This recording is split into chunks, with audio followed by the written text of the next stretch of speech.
Going down, everybody. Welcome back to the show. Again, I'm Genaro, and that's Duran. What's up, guys?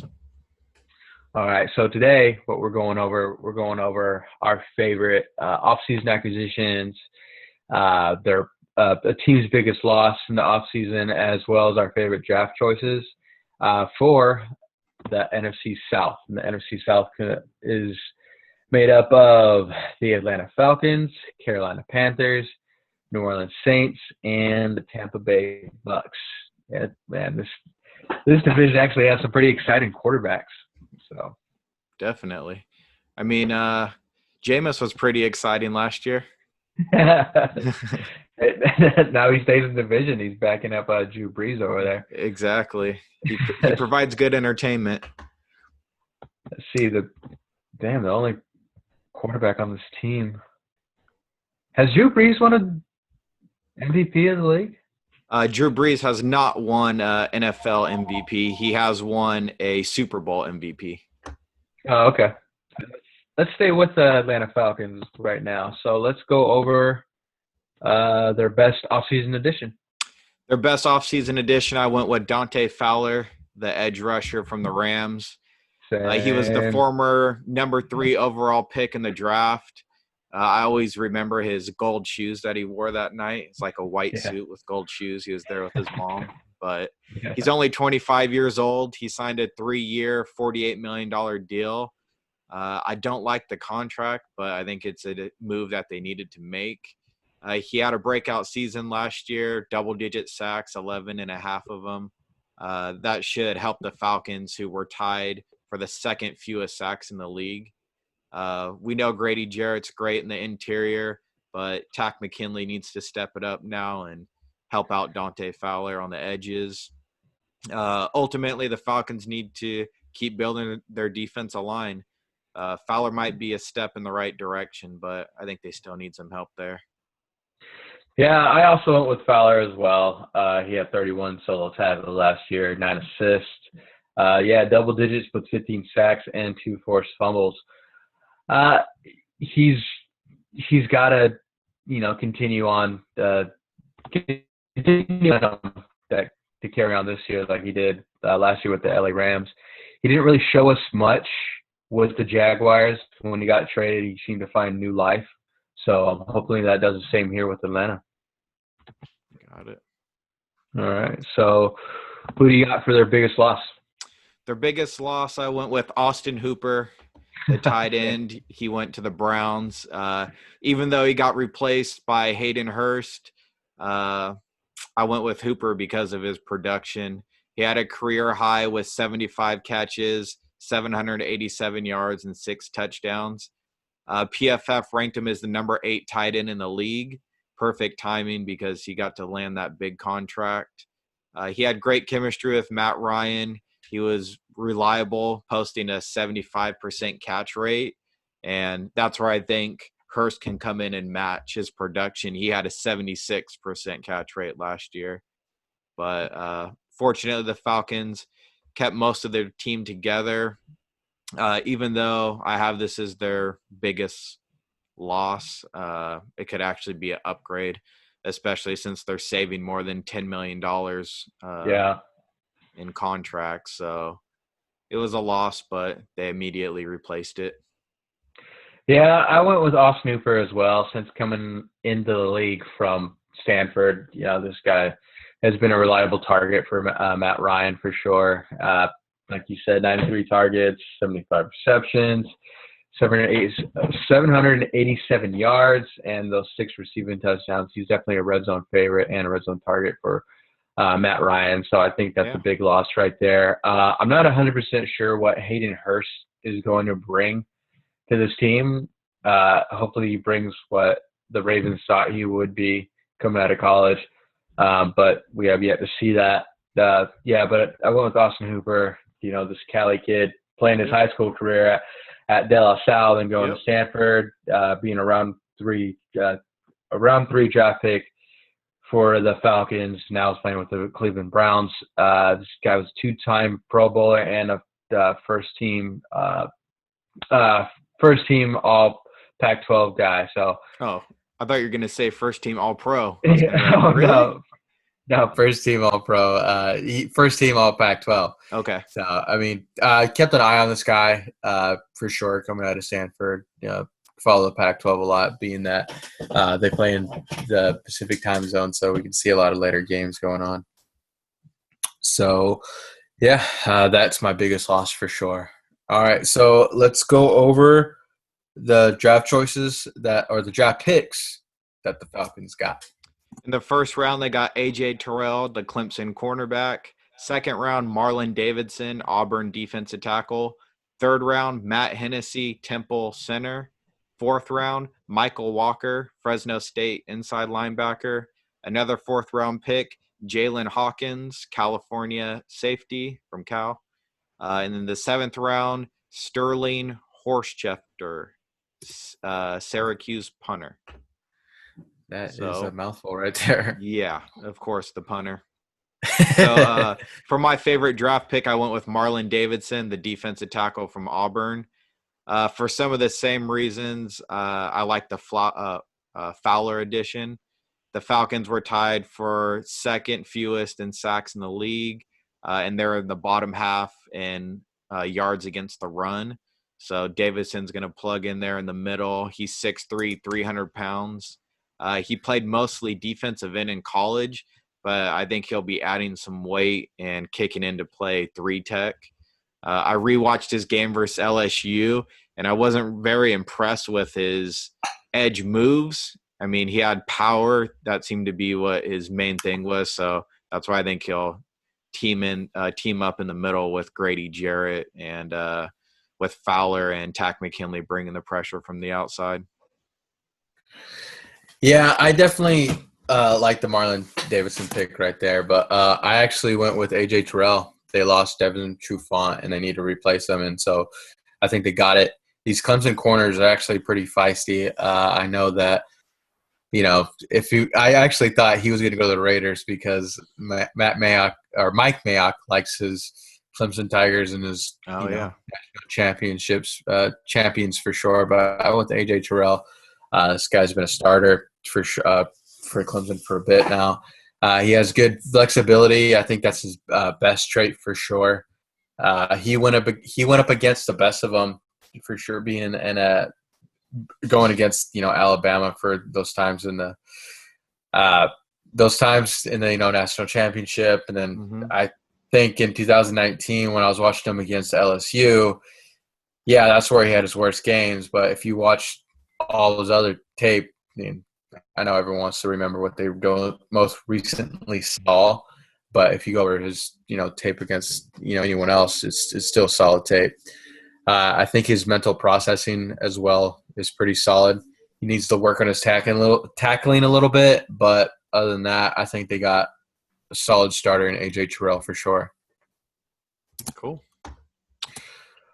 All right, so let's brings us to our next team. We got the Carolina Panthers. So who do you got as your favorite offseason addition? I went with Derek Brown, the defensive tackle from Auburn. Okay. He was the number 7th overall pick, and he fills a void left by the aging veterans Gerald McCoy and Dontari Poe. Brown was considered the top interior D lineman in the draft. The Panthers gave up the 3rd most rushing yards per game last year. Kawan Shore is still there, but missed most of the 2019 season with a shoulder injury. Brown plays the run well, and they'll need as much help as they can get, especially with losing their cleanup man, Luke Kuechly.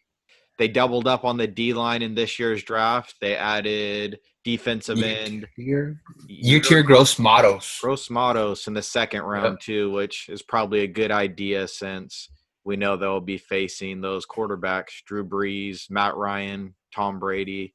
So I like that draft pick.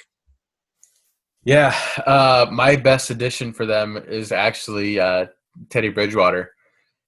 Yeah, I think this is a good fit for him because Matt Rule wanted his quarterback, and now he gets his quarterback with Teddy B. So we'll see what he can do as being a full-time starter. We haven't seen that since his Minnesota days. Yep. We saw a few games last year when he was spelling out Drew Brees when he got hurt, but he was also splitting time with Taysom Hill. No idea why they did that, but Teddy B is actually one of my favorite quarterbacks coming out of his when he was being drafted out of Louisville for sure.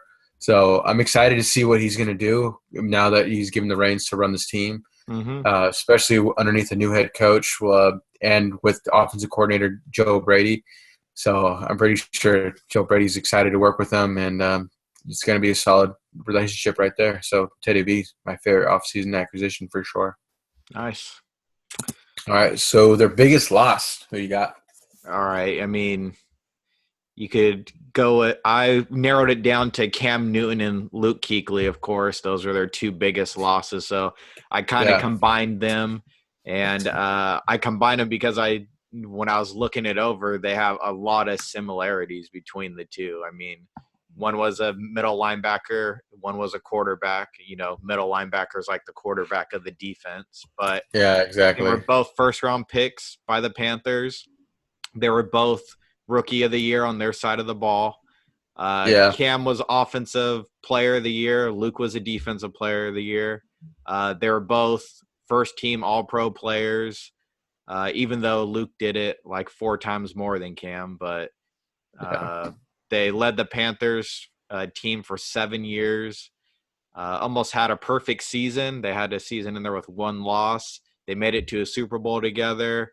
They'll both be damn near impossible to replace. I've never really been a Teddy Bridgewater fan, and so I don't know. I think it's going to be hard for him to replace Cam, and Tahir Whitehead definitely can't replace Luke Kuechly. So no, I don't know if you heard Luke Kuechly's coming back to the team to be a scout. Oh wow. Yeah, I didn't hear that. They just hired him this week, so he'll still be around the facility, probably in that linebacker room, helping out, doing stuff like that. But Cam Newton, Luke Kuechly, 2 huge losses for them this year. Yeah, for sure. I went with Luke Kuechly being their biggest loss because I don't think Tahir Whitehead. I think they have a better chance with the new offense, not missing Cam so much. I know Cam's definitely one of my favorite guys in the league. I mean, you even watched him on All or Nothing. I mean, this guy, such a chill personality, fun personality to be around. He's smoking cigars. So, that's our thing to do as well. So it's definitely something I can see me like hanging out with him, smoking a cigar. But I ultimately went with Luke Kuechly. Touch base on everything you said. This man, since being in this league, this kid actually reminded me a lot of Patrick Willis. Good in coverage. Always the first one there around the ball. He was a beast all around. So like you said, him being the quarterback of that defense, you can't look at this Carolina. When you were looking at Carolina's defense, you could not. The first name out of your mouth was always Luke Kuechly. Yep. Even when they had Peppers and Motherland and everybody on that squad, the first person you'd have to say is Luke Kuechly. I mean, this kid. Was a stud since coming in the league in 2012. And he had it was a surprise. Like Willis, it was a surprising early retirement, but understandable, with, his health issues and everything that's been going on. So, we'll see. He's probably been thinking about it for a couple years. I mean, those concussions were adding up. I remember seeing him crying when he was getting taken off the field. I think that was the last one that happened, but poor guy. I'm sure his body could still keep going, but got to protect his head. All right. So the Carolina Panthers, I'll go over their draft choices, actually. First round, pick 7, they went with Derek Brown out of Auburn. Round 2, they went with Yetur Gross-Matos, defensive end out of Penn State. Then they went with let's see here. They went with Jeremy Chin, safety, Southern Illinois. Nope. Round 4, they went with Troy Pride Jr., cornerback out of Notre Dame. Round 5, they went with Kenny Robinson, safety, West Virginia, the XFL. XFL. He played for the St. Louis Battlehawks beforehand. When then round 6, they went with Brevlin Roy, defensive tackle, Baylor. And round 7, they went with Stanley Thomas Oliver III, cornerback at Florida International University. All right. So out of those guys, who's your favorite draft choice? I went with Jeremy Chin, free safety from Southern Illinois, mainly because the Panthers got who they wanted. They traded back into the second round to snag him at pick number 64, and he should be an immediate starter. Him and Trey Boston will both be back there. Chin, he's a former cornerback and versatile enough to play every down in multiple positions. The only concern is probably his level of competition in college, but I think he put a lot of that to rest at the combine when he tested in the 99th percentile for all NFL players and having the best spark score for all safeties. So he might even bring some leadership to the locker room to help, replace some of those guys that they lost this year. He is a former team captain, and I think the Panthers really needed him. So for my favorite draft choice, I actually agree with you with Jeremy Chin. It was hard for me to choose between him and Derrick Brown, but Jeremy Chin, I saw him at the Senior Bowl, and this guy was huge. So, I mean, everyone was saying if you want to figure out what Cam Chancellor was with speed, look at Jeremy Chin. And like you said, he was versatile. He was the former cornerback. So definitely having him in the back there, brings some excitement. It's pretty exciting to see for sure. So, yeah, Jeremy Chin, my favorite draft choice. He's 6'3", 221. Oh, I thought he was like 6. I thought he was 6 foot even. 6'3". Well, that's 6'3", 221. So yeah, he'll be a big safety back there. That's huge. All right, so that brings us to the New Orleans Saints. So who do you think their best addition is over there? For the best addition, I went with Emmanuel Sanders from the 49ers. I mean, the Saints have needed a number 2 receiver probably like the last 3 years since Michael Thomas, since he got drafted. I remember they had Brandon Cooks there, and they were both 1,000-yard receivers. But since Cooks was traded, they haven't had a number 2 receiver to catch more than 53 passes. I was never a Ted Ginn fan, and Traquan Smith just needs to take that next step. I think Emmanuel Sanders is the perfect fit there. He lined up in the slot 40% of the time for the Niners, so he's just going to be that chess piece to move around opposite of Michael Thomas. Michael Thomas is going to dominate on the outside. Sanders has good hands. He's capable of producing yak. The Saints have a good O-line, quarterback, running back. So I think he was the final puzzle piece, and I expect the Saints to be one of the top offenses in the NFL again. Yeah, for sure. That's my favorite addition as well. I mean, when the Niners added him last year, you could see actually the growth from Kendrick Bourne, Deebo Samuel, and even Jimmy G. So I think he's definitely bringing that leadership to that already impressive receiver room with just Michael Thomas alone. Yep. So they finally found their number 2 receiver, and this guy is, man, he may not have the speed that he used to have, like when he played for the Steelers or even early down in Denver Broncos, but he's still got some burners left to him. Yep. And he definitely knows how to get open. He definitely knows his way on the field, and his routes are just crisp. So I think they got themselves a legend there. So, yeah, that's my favorite addition for them. So who do you got as their biggest losses? For the biggest loss, I went with Larry Warford, the guard, and he's still a free agent.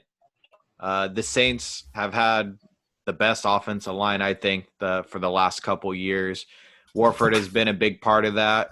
For the last 3, he made the Pro Bowl every year he was on the Saints. He was number 3 on the team in snaps in 2019, and PFF ranked him as a top 15 guard. I think this was more of a salary cap move. The Saints saved over $7 million by cutting him, and now they're replacing him with their first-round pick, Cesar Ruiz. Warford, he's only 29 years old, so I think he'll find a spot soon. I saw a couple rumors that the Bears showed some interest in him, but he's still out there. Yeah, for sure. I actually went with Teddy B because of when Drew Brees went down. With Father Time catching up to Drew Brees and him hinting at retirement early, especially with the stacked defenses now in the NFC in the NFC right now. So we'll see how his health is going to do. But I went with Teddy B. Shoring up that backup quarterback role for sure. They did add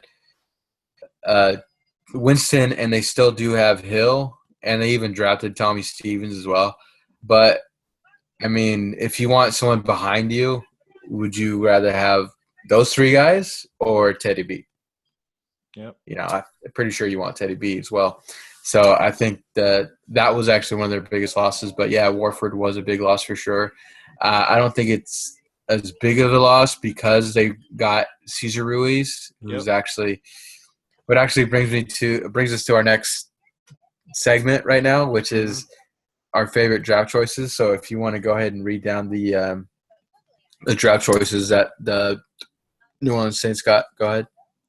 In the first round, Cesar Ruiz, Michigan center. They didn't have a second-round pick. They had 2 third-round picks. They got Zach Braun, Wisconsin outside linebacker, Adam Tatum, Dayton tight end, and their next pick was in the 7th round. They got Tommy Stevens, the Mississippi State quarterback. And with my favorite draft pick, I went with Cesar Ruiz, the guard from Michigan.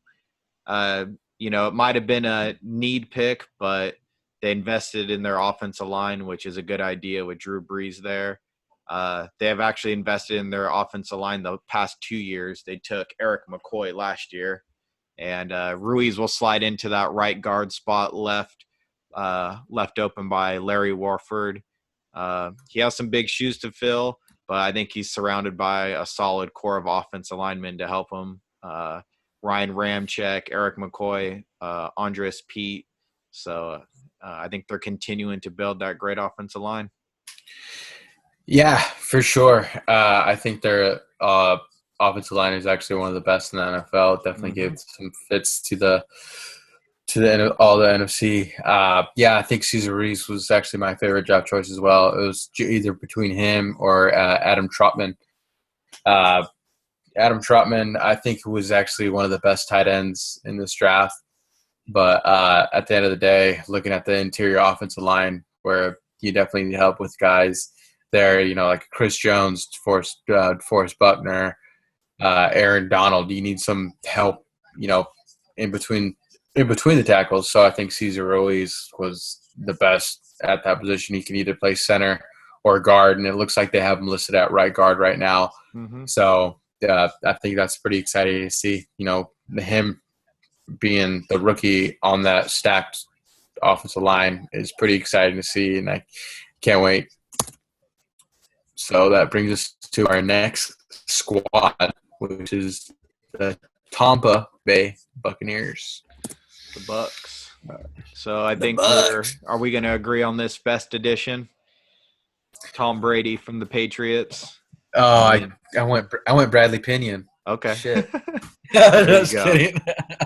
So of course Tom Brady came over from the Patriots, and honestly I didn't see this move coming, like when he was making his visits and stuff, but it makes sense. He has a good offensive minded head coach. He has weapons at wide receiver and tight end. His offensive line actually isn't that bad. PFF ranked them as a group the number 7 in the league last year. And the Bucs last year, they had 9 losses, and 7 of those 9 losses were within 7 points, so a touchdown. And that was with Jameis Winston throwing 30 interceptions. So we know Tom Brady's going to cut back on that. He's never thrown more than 14 interceptions in a season, and that was in 2005 when he had the 14 interceptions. And he's even gone as low as only throwing 2 interceptions in a single season. So that's going to be cut in like a fourth. And man, they might have been able to produce more wins if they just had one more touchdown or didn't throw an interception that got taken to the house. So, I expect Tom Brady to be right back in the race to win this division. Yeah, for sure. I mean, it's pretty crazy. Like you said, he wasn't expected to be this destination over there with the Tampa Bay Bucks. Who do you think? With being honest, who did you think that Tom Brady was going to land with before it was the Bucks? I thought it was the Raiders. I didn't think his. I was leaning towards the Colts. Oh, okay. I can see that, him liking that offensive line. That's pretty much was the selling point for Philip Rivers to go there. But, don't touch it, everything that you said. Tom Brady, he's definitely going to take care of that ball. He has weapons. He's a playmaker. I think he's going to be stud. Yep. Moving on to the biggest loss. For me, I picked Rashard Perriman, the wide receiver. He went to the Jets. I mean, Tampa didn't lose many players this offseason. I went with Perriman pretty much by default. I don't think it's that big of a loss, but he was a former first-round pick by the Ravens. He stepped up when Evans and Godwin got hurt last year. Only played about half the team's overall snaps. But it'll be interesting to see who their number 3 receiver is this year. I'm not really familiar with any of the guys that they have behind Evans and Godwin. But, they're probably going to be running a lot of tight end packages. They got three tight ends that are capable of coming in and playing. So, yeah, Rashard Perriman. Yeah, I'm going to be honest with you. I couldn't find somebody that was like a extravagant loss for them. That was a big loss that kind of so yeah, I guess by default I had to agree with you by saying Perriman. But this is a team that didn't really lose much players. So yeah, I couldn't really, put my finger on a player to say like, oh man, that's a big loss. Yep. So yeah, Rashard Perriman, I guess I have to agree with you. He was like the only guy that played a significant amount of snaps that left. So yeah, yep, by default. He wouldn't even saw the field as much with Godwin or Evans didn't go down. So. All right, so that brings us to our draft choices, and with the Tampa Bay draft choices, their picks went as followed. With round 1, they went with Tristan Wirfs. Round 2, they went with Antoine Winfield Jr., safety out of Minnesota. Round 3, they went with Keyshawn Vaughn, running back out of Vanderbilt.